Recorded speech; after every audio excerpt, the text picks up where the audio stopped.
डूबाई माड़ भात खाए। महात्मा माझी भाई भाई एके डूबाई माड़ भात खाए।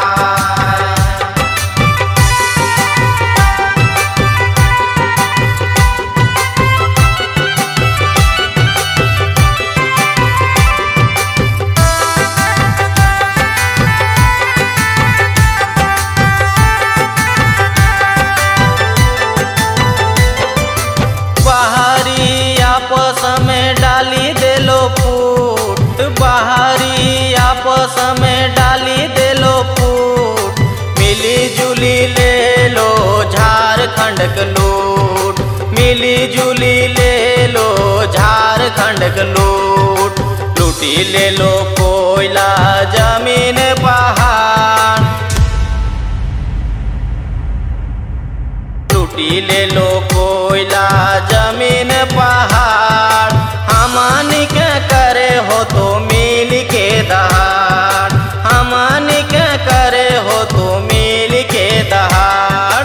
तब बची तो दादा जमीन जगाए, तब बची तो दादा जमीन जगाए।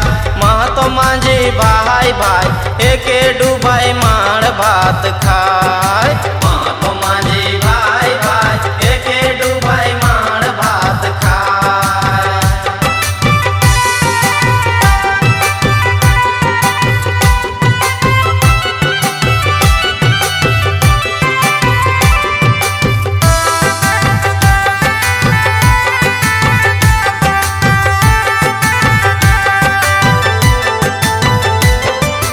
कहलो बाप दादा संगे संगे रहियो, कहलो बाप दादा संगे संगे रहियो।